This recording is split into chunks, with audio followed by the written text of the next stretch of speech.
Bonjour, je vous présente ici la correction des travaux dirigés de la partie concernant la stéréochimie.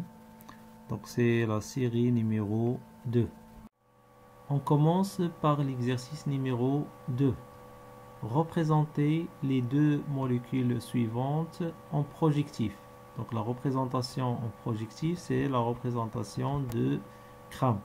Donc ce qui est demandé, c'est de représenter la molécule A et la molécule B selon CRAM.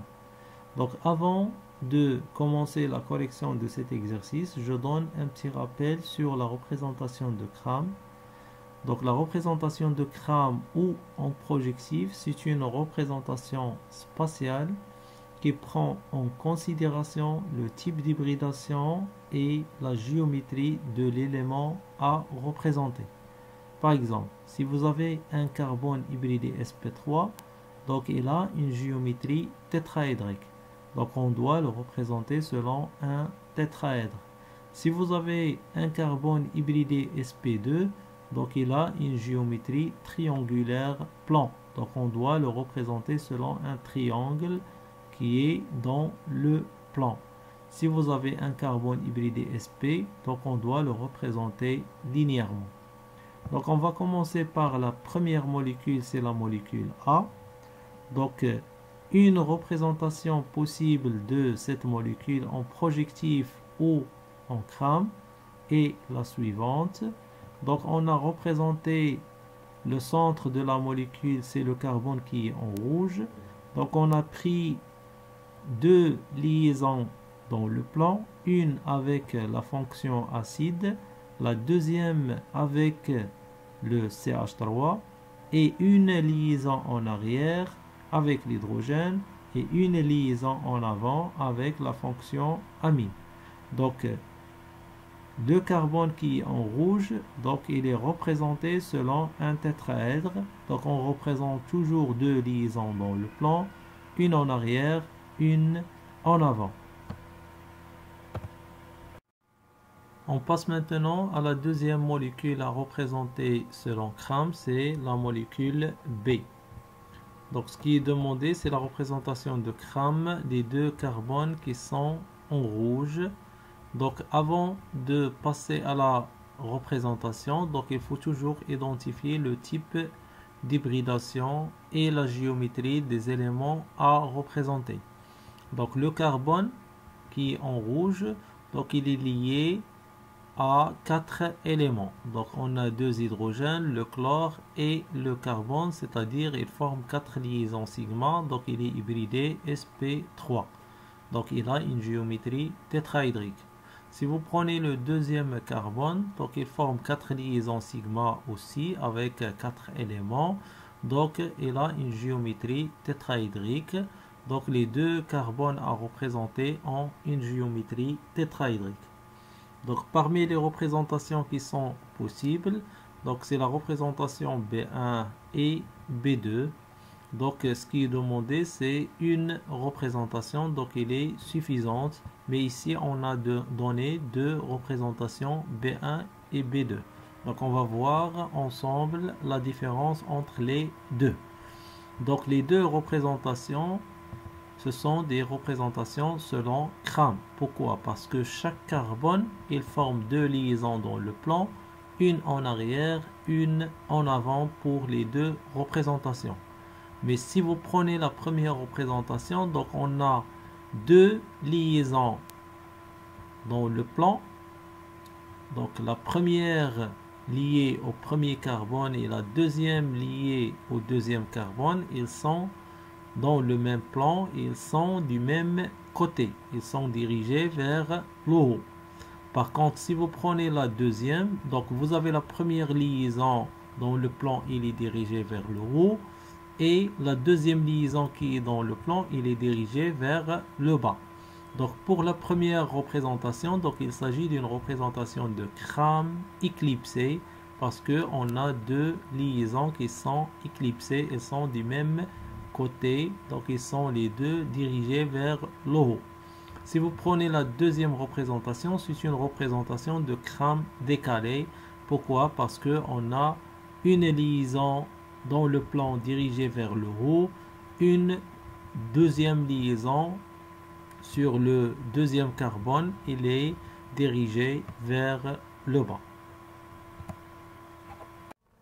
On passe maintenant à l'exercice numéro 3. Représenter selon Newman la conformation la plus stable des molécules suivantes. Donc on a deux molécules. La première c'est le 1-bromo 2-chloroéthane et la deuxième molécule c'est le 2-chloroéthanol. Donc ce qui est demandé c'est la conformation la plus stable pour chaque molécule selon Newman. Donc avant de chercher la conformation la plus stable, donc on doit établir la structure plane. Donc on va commencer par la molécule A, le 1-bromo 2-chloroéthane. Donc on a une chaîne carbonique de 2 carbones, C8, et on a un brome sur la position 1, c'est-à-dire qu'il est lié carbone numéro 1, et un chlore sur le carbone numéro 2. Donc la structure plane, donc elle est établie.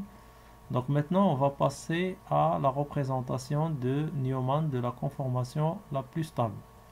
Au cours, donc on a dit qu'il y a deux types de représentations, décalée et éclipsée. Ça ce sont des représentations de Newman d'une molécule à chaîne ouverte. Donc il y a la représentation décalée et la représentation éclipsée. Donc la représentation décalée, elle est toujours plus stable que la conformation décalée éclipsée. Pourquoi? Parce qu'elle présente moins d'interactions entre les groupements. Donc pour la représentation décalée, donc il y a deux types de représentation décalée. La représentation décalée gauche et la représentation décalée anti. Donc on va établir les deux et après on va comparer la stabilité des deux pour déduire quelle est la conformation la plus stable. Donc ça c'est la conformation décalée gauche. Donc les deux groupements qui sont différents de l'hydrogène, le brome et le chlore, donc ils forment un angle de 60 degrés. Donc c'est une conformation décalée gauche. Ici on a le brome et le chlore, ils sont en position anti. Donc ce qui est demandé c'est de comparer la stabilité des deux conformations pour déduire quelle est la conformation la plus stable de cette molécule. Donc si vous prenez la conformation décalée gauche, donc le brome il est chargé négativement, le chlore il est chargé négativement, donc il y a une répulsion parce que les deux groupements ils sont chargés négativement. Donc il y aura une répulsion, donc ce qui entraîne une déstabilisation de la molécule. Par contre, pour la conformation décalée anti, les deux groupements qui sont chargés négativement, ils sont éloignés. Donc la conformation la plus stable, c'est la conformation décalée anti. Donc la conformation la plus stable pour cette molécule, qui est le 1-bromo 2-chloroéthane, c'est la conformation décalée anti, c'est-à-dire que le Br et le chlore, ils sont en position anti. Donc la conformation la plus stable pour cette molécule est la conformation décalée anti. Le Br et le chlore sont en position anti car elles présentent moins de gènes stériques.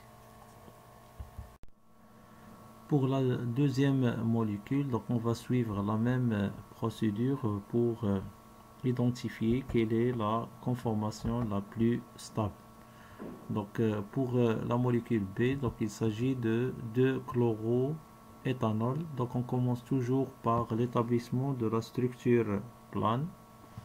Donc ici on a l'alcool sur la position 1 et on a le chlore sur la position 2 avec la présence de 2 carbones sur la chaîne principale. Donc on a dit qu'il y a deux types de conformation décalée. Il y a la conformation décalée anti et décalée gauche. Donc la première conformation, donc c'est une conformation décalée gauche. La deuxième conformation, c'est une conformation décalée anti, donc les deux groupements différents de l'hydrogène, donc ils sont en position anti. Donc ici on a le chlore et le OH, ils sont en position décalée gauche. Donc la question qui se pose, quelle est la conformation la plus stable?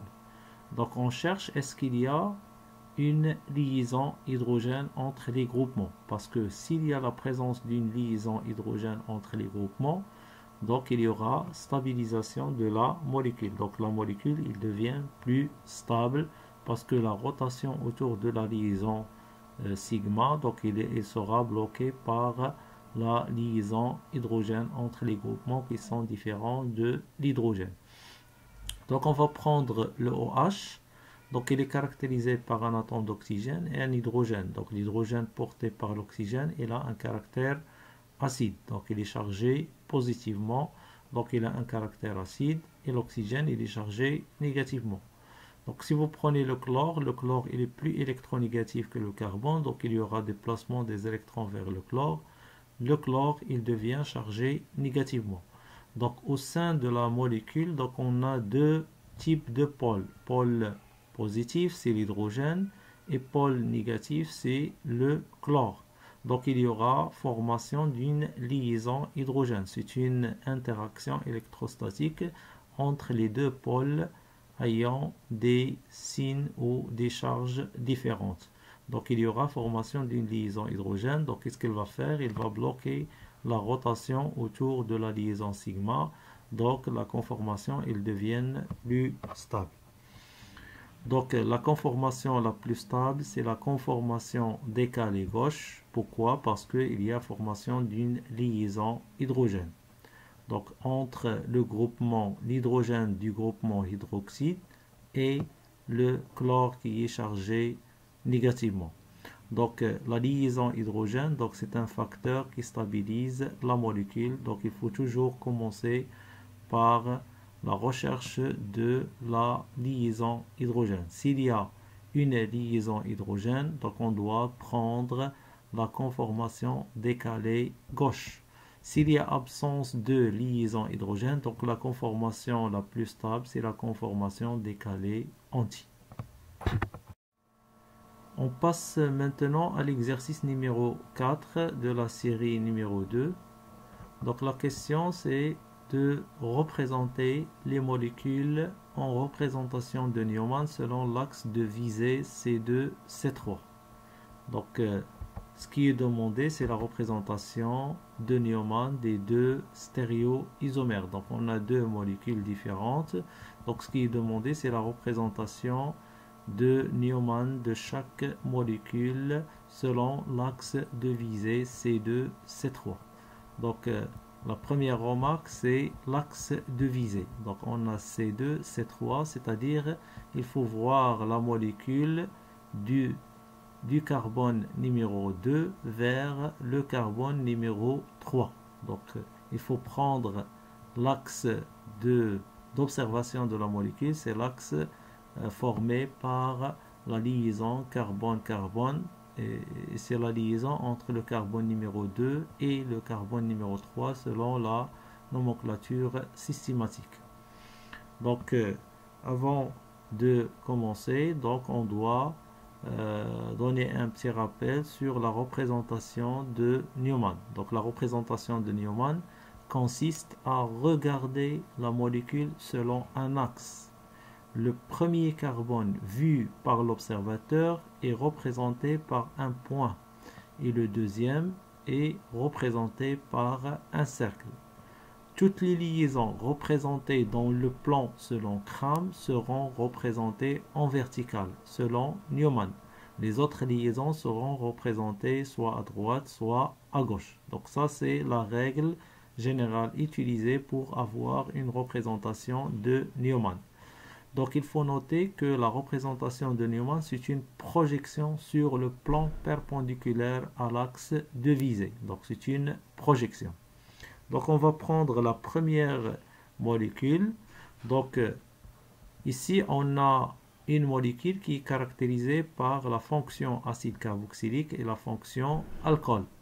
Donc pour nommer ce composé, donc on passe par deux étapes. Donc la première étape, c'est l'identification de la chaîne principale. Deuxième étape, c'est la numérotation. C'est la numérotation de la nomenclature systématique qui permet d'identifier l'axe de visée.